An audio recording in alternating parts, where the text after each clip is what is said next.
నమస్తే, నేను మీ జాహ్నవి. ఒకప్పుడు మనిషి ఆయుష్ ఎంత అంటే 100 ఏళ్ళు అనేవారు. ఇప్పుడు 60 ఏళ్ళు 70 ఏళ్ళు అది కూడా బ్రతకడం కష్టమే అన్నట్టుగా అయిపోయింది. కానీ 60-70 ఏళ్ళు కాదు, మనిషి వయసు 120 ఏళ్ళు. ఇది 120 ఏళ్ళు ఆరోగ్యంగా బ్రతకొచ్చు అని ఎక్కడో లండన్లో వేరే ఇతర కంట్రీల్లో మనం చూసి వాళ్ళు అన్ని ఇయర్స్ బ్రతికారు, ఇన్ని ఇయర్స్ బ్రతికారు అని చెప్పుకుంటున్నాం కదా.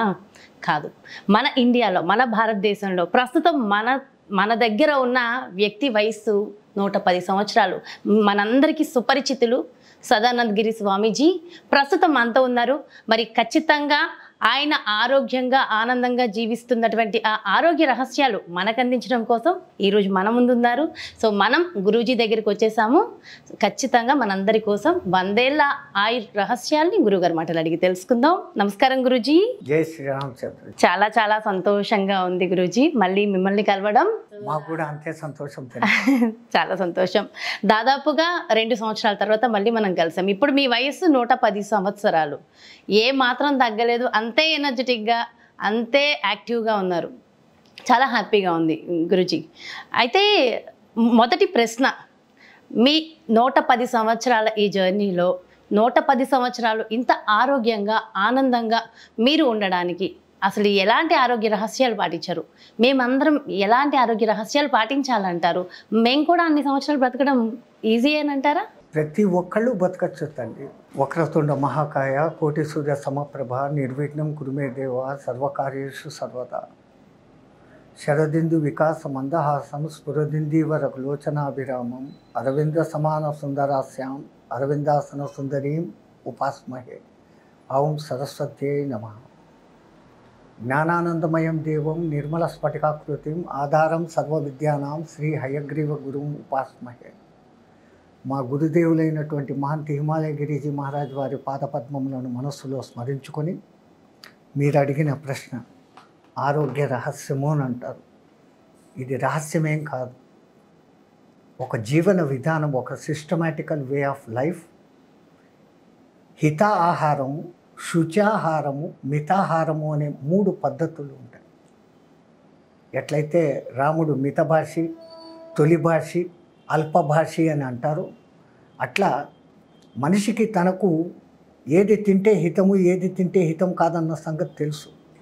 ఏదో ఒకడికి బెండకాయ పట్టదు, ఏదో ఒకడికి వంకాయ పట్టదు, కొన్ని ఉంటాయి. వాళ్ళు దాన్ని అవాయిడ్ చేస్తారు. అది తింటే నాకు నవ్వు వస్తుంది, ఈ నవ్వు వస్తుంది అని ఒక్కసారి వాడి మనసులో దూరిపోయింది అంటే వంకాయ తింటే కూడా వానికి వెంటనే నవ్వు వచ్చి తీరుతుంది, నవ్వ లేకున్నా. ఎందుకంటే ఇట్ ఈస్ ఇంటర్నల్ ఫీలింగ్. వంకాయ తింటే నాకు నవ్వా అని అనుకున్నాడు, అది లోపల రికార్డ్ అయిపోతుంది.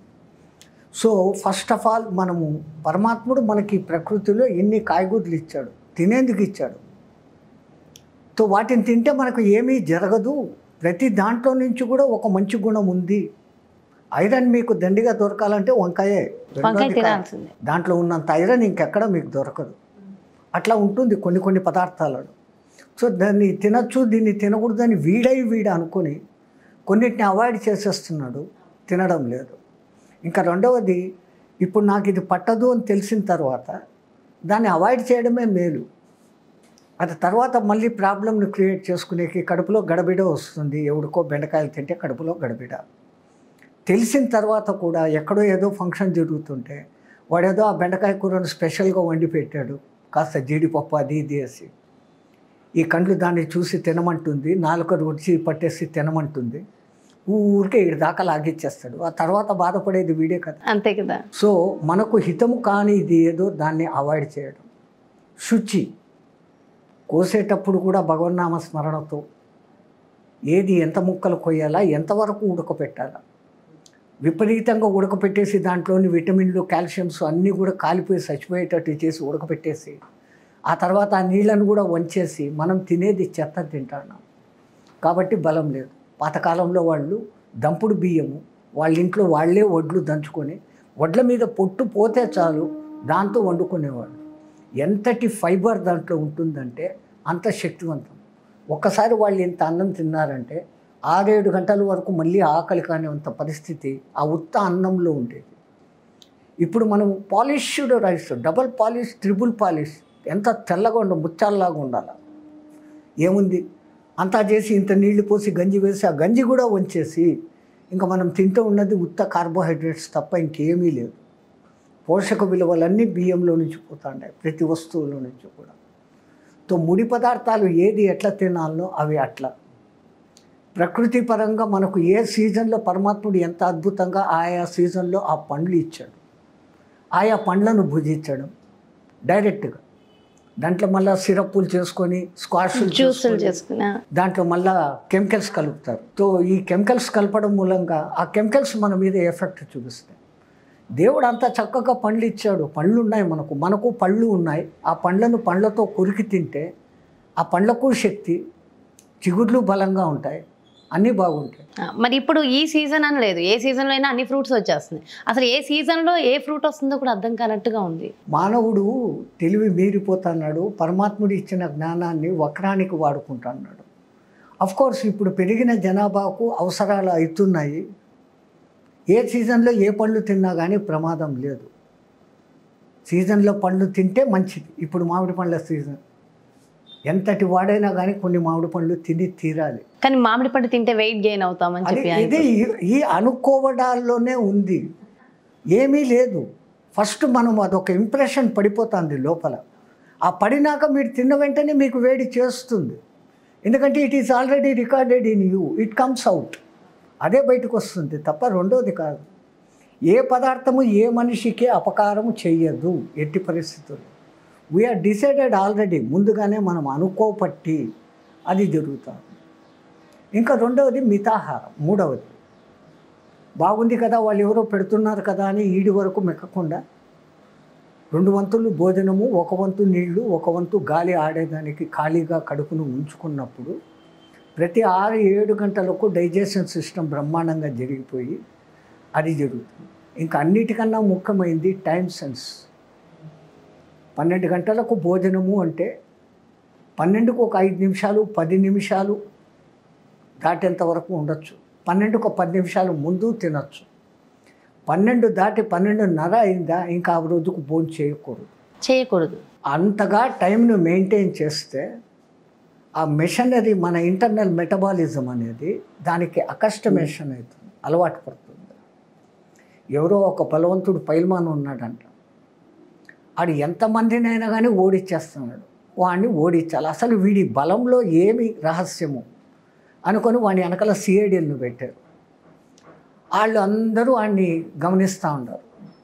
ఆఖరికి వాళ్ళకు వచ్చిన కంక్లూషన్, వీడు టైం దాటితే తినడు, టైంకు మటుకు ఖచ్చితంగా ఏం దొరికితే అది తినేస్తాడు. అది రహస్యము. వాడి టైంను తప్పించినామంటే వాడి బలం పోతుంది. నేను టైం తప్పియాలని ఆడు స్నానం చేసేటప్పుడు నువ్వుల నూనె పెట్టుకుంటా ఉన్నాడు తల. ఆ టైంలో లోపలికి పోయినారు. పోయి మాకు నీ చేతుల్లో నుంచి ఇప్పటికిప్పుడు ఏదైనా దానం కావాలా స్వామి అని అడిగినారు. ఆయన టైం చూసుకున్నాడు, 12 అవుతుంది. ఇప్పుడు ఇంకా స్నానం చేసేసి పోయి వాళ్ళకు దానం ఇచ్చేదానికి టైం అయిపోతుంది, తన భోజనం టైం అయిపోతుంది. ఉండండి ఇస్తానని చెప్పేసి ఆ చేతిలో ఉన్న నూనె గిన్నెను తాగేసి చేతుకున్న ఉంగరం తీసి ఇచ్చేసాడు. 2 పనులు అయిపోయాయి. So he has not missed the time. So nobody can able to beat him. ఎవరు అతన్ని జయించలేకపోతున్నారు. అంటే ఆ టైం సెన్స్. మీరు ఇలానే అంటే టైంకి తినే ప్రణాళికనే 90% ఉంటాము. కానీ ఒక సన్యాసి నాకు ఈ టైంకు మీరు పెట్టాలా అని ఇంకొకరిని అడిగేదానికి హక్కు లేదు, నాకు ఇది కావాలా అని అడిగే హక్కు లేదు. వాళ్ళు ఎప్పుడు పెడితే ఏం పెడితే అది మాత్రమే తినాలి. సో ఈ రెండింటినీ కంపేర్ చేసుకుంటూ మేము ఏ చోటుకు పోతే మాకు ఏ టైంకి భోజనం దొరుకుతుందో తెలిసి ఆ టైంకి ఫిక్స్ అయిపోతాం. ఈరోజు నాకు 2 గంటలకు భోజనం దొరుకుతుంది అని అనుకుంటాం. సో ఆ ఉన్నన్ని రోజులు ఆ 2 గంటల మెయింటెనెన్స్. ఇంకా ఆ ఊరు ఇడిచిపెట్టిపోయాము. ఆశ్రమాల్లో అక్కడ ఇక్కడ అన్నదానాలు 11:30 నుంచే మొదలవుతాయి. 12 గంటలకు పోయేస్తాము, ఇంత తినేస్తాము, చేసేయాలి. మళ్ళీ రాత్రికి ఉందా లేదా మాకు అవసరం లేదు. ఒకప్పుడు దగ్గర 70-80 సంవత్సరాలు ఈ కట్టె ఏకభుక్తంగా అలవాటై వచ్చింది. ఏకభుక్తం. ఉదయం టిఫిన్లు, మధ్యాహ్నం స్నాకులు, రాత్రి టిఫిన్లు ఇవన్నీ ఏముండవు. ఒకటేసారి తిన మధ్యాహ్నం ఒకటేసారి 12 నుంచి 2 లోపల ఎవరైనా పిలిచి పెడితే తినాలి, లేకపోతే ఆ రోజుకు మంచినీళ్ళే. అంతే. అది ఒక రోజు కావచ్చు, 2 రోజులు కావచ్చు, 11 రోజుల వరకు ఉండేటట్లు మా గురువు మాకు తర్ఫీదు ఇచ్చాడు. అంటే ఎట్లా ఇచ్చారు అంటే, చాంద్రాయణ వ్రతం అనే ఒక విధానం ఉంటుంది. పౌర్ణమి రోజు 15 పిడికిళ్ళ రొట్టె ముక్కలు, దానికి అవసరమైన 2-3 రకాల కూరలు, దాల్, నెయ్యి, బెల్లము అన్నీ పెడతారు. ఈ కట్టె మొదట్లో చాంద్రాయణ వ్రతము అంటే ఏందో వ్రతము అంటే బాగుందిలే, ఇంత ప్లేట్ ఫుల్స్ పొద్దున్న నుంచి రాత్రి వరకు తినిపించకుండా ఉన్నా. నా లైఫ్లో మొదటిసారి ఉపవాసం ఉండేది అప్పుడే, చాంద్రాయణ వ్రతం మొదలప్పుడు. దానికి ముందు ఆశ్రమం దిక్కుమాలింది, ఊరికి తినడమే ఆశ్రమంలో. ఎప్పుడైతే ఈయన ఈ చాంద్రాయణ వ్రతం మొదలుపెట్టి పగలంతా తినకూడదు, రాత్కు చాన్కు దేఖనేకే బాద్ ఖానా హై, రాత్రి చంద్రుడిని చూసినాక తినాలా అన్నాడు. అవును, రైట్. బలవంతంగా సచ్చి చెడి ఉదయం అంతా ఎట్లు నోరు కట్టుకొని ఉన్నాను. సాయంత్రం ఆ 15 పిడికిళ్ళ ఇంత పెద్ద కుప్ప రొట్టె ముక్కలు, అంతంత కప్పుల్లో పప్పు, దాలు, అన్ని సబ్జీ, నెయ్యి, బెల్లము పెట్టేసరికి ఈ వ్రతం ఏదో భలే బాగుంది, ఎన్నాళ్ళైనా కానీ ఈ వ్రతం చేస్తాము అనుకున్నాను. ఒక 7-8 రోజులు పోయినాక డౌట్, కుప్ప తగ్గుతుంది. మా పక్కన ఇంకో సాథీని అడిగాం, ఏమైనా ఇది మొదటి దినమేమో ఇంత పెద్దది ఉండింది, పెద్దగా తెల్లే, ఇప్పుడేంది కుప్ప సగమైంది అన్నాను. అవును, నీకు తెలీదా, పౌర్ణమి కళ ఎట్లెట్లా ఒకటి తగ్గుతుందో ఒక్కొక్క పిడికెడు తగ్గించేస్తారు. అమావాస్య ముందు దినం ఒక పిడికెడు, అమావాస్య రోజు ఏమి ఉండదు, మళ్ళీ ఆ తర్వాత ఒక్కొక్క పిడికెడు పెంచుకుంటూ పౌర్ణమికి తీసుకొని వస్తారు అని అన్నారు. 1 నెల భరాయించా, చేతకాలే.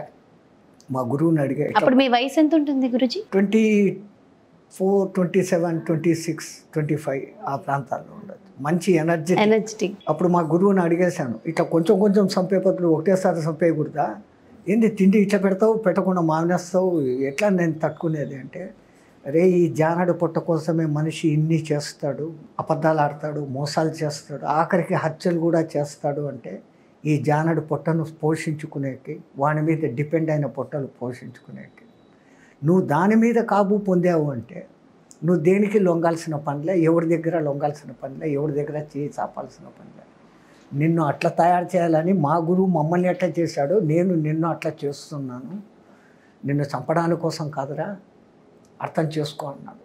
ఆ మహానుభావుడు మమ్మల్ని అట్లంతా చేసి ఈ స్థాయికి తీసుకుని రాబట్టి ఈరోజు ఈ కట్టె ఇట్లా ఉంది. అది ఈరోజు మీ నుంచి మేము అసలు మీరు 110 అంటేనే ఆశ్చర్యపోతూ ఉన్నారు. మా వైపు 150, 170 ఉన్నవాళ్ళు ఎంతోమంది, ఇంకా ఇప్పటికీ 300-400 ఏండ్ల యాక్టివ్గా అలానే ఉంటారా గురుజీ?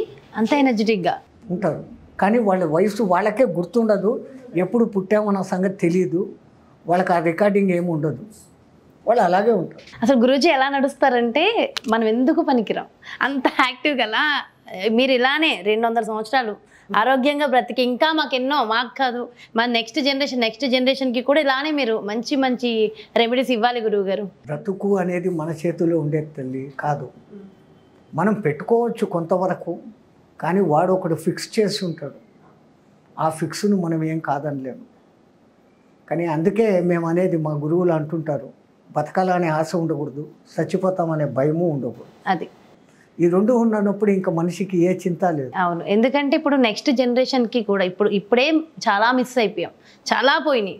అసలు ఆయుష్ రేపు నిజంగా ఎలా పోతుందా, బ్రెయిన్ స్ట్రోక్లు, హార్ట్ స్ట్రోక్లు, అసలు మీతో మాట్లాడుతుంటే ఇంకా చాలా వస్తున్నాయి. ఎందుకు అంటే దిక్కుమాలిన టెన్షన్లన్నీ మనిషిని ఎత్తినేసుకుంటున్నాడు, తనకు అవసరమైనటివి తనవే సాల్వ్ చేయలేకపోతే వస్తుంటే ఆ పేపర్లు టీవీలు చూసి ఈ సినిమాలు చూసి దిక్కుమాలిన టెన్షన్లలో పడిపోతా ఉన్నాడు. So tension makes the trouble. మనస్సును ఎప్పుడూ ప్రశాంతంగా పెట్టుకోవాలా, మనస్సును ఏమీ రాయని తెల్ల పేపర్ లాగా పెట్టుకొని ఉండాలి. ఏదైనా దాని మీద రాస్తాము వెంటనే ఎరాస్ చేసేయాలి. ఒకళ్ళు ఇప్పుడు కలిసాం, మాట్లాడాం ఇంత ఆప్యాయంగా, ఈ క్షణమే ఇంతే, మీరు బయటికి వెళ్ళిపోయినారంటే మీరెవరో నేనెవరో, అయ్యో ఆ పాప మళ్ళీ ఎంత బాగా మాట్లాడింది, ఎంత చక్కగా చెప్పింది, అయ్యో ఎంత బాగా చెప్పింది, ఎన్నిసార్లు అనుకున్నా ఏముంది అక్కడ, ఇంకా ఆ సబ్జెక్ట్ ఇక్కడ ఉంది, ఇది అయిపోయింది, ఫినిష్. సో ఆ విధంగా ఉండగలిగితే, మనస్సును ప్రశాంతంగా ఉంచగలిగితే, అది హెల్త్ను ఇంటర్నల్ ఎప్పుడు బాగుంటుందో ఎక్స్టర్నల్ బాగుంటుంది. ఈ రెండు ఒకదాని మీద ఒకటి డిపెండ్. సైకిల్ 2 చక్రాలలాగా ఎక్స్టర్నల్ బాగుంటే ఇంటర్నల్ బాగుంటుంది, ఇంటర్నల్ బాగుంటే ఎక్స్టర్నల్ బాగుంటుంది. మా ఉద్దేశంలో ఇంటర్నల్ ముందు బాగా పెట్టుకుంటే ఎక్స్టర్నల్ ఆటోమేటిక్గా బాగుంటుంది. సో అప్పుడు ఎవరైనా 120 సంవత్సరాలు ఈజీగా హ్యాపీగా బ్రతికేయచ్చు మనిషికి అంటారు. పరమాత్ముడు ఇచ్చిన ఆయురార్థం 120. అందుకే షష్ఠి పూర్తి అని పాతకాలంలో చేసేవాళ్ళు. ఎప్పుడు షష్ఠి పూర్తి? 60 ఏళ్ళు వచ్చాక వానికి 60 ఏళ్ళు వస్తే షష్ఠి పూర్తి కాదు. పెండ్లి అయినప్పటి రోజు నుంచి 60 ఏళ్ళు పూర్తి అయితే, భార్యాభర్తలు ఇద్దరు బతికి ఉంటే అప్పటికి వాళ్ళకు 80 ఏళ్ళు. సహస్ర చంద్ర దర్శనం. 20 ఏళ్ళ వయసులో పెండ్లి అయింది అనుకోండి, 60 ఏళ్ళ వయసు, 60 ఏళ్ళ వరకు వాళ్ళు ఇద్దరు అన్యోన్య దాంపత్యంలో ఉంటే అప్పటికి 80 ఏళ్ళు సహస్ర చంద్ర దర్శనం ఇద్దరూ చేసుకున్నట్లు. అప్పుడు భార్యకు 80 ఏళ్ళు దాటింటాయి, అదే 60 ఆటోమేటిక్గా దాటి ఉంటాయి. అప్పుడు చేసుకునేది నిజమైన షష్ఠి పూర్తి. అంతేగాని 60 ఏళ్ళు వచ్చాక చేసుకునేది 60 ఏళ్ళు వచ్చినప్పుడు సహజంగా చేసుకుంటారు. అది రెండవ షష్ఠి పూర్తికి వీళ్ళు ఉండరు. చాలా అద్భుతంగా వివరించారు గురుగారు. ఇంకా చాలా ప్రశ్నలు, చాలా ఆరోగ్య రహస్యాలు కావాలి. Thank you so much Guruji. నమస్తే.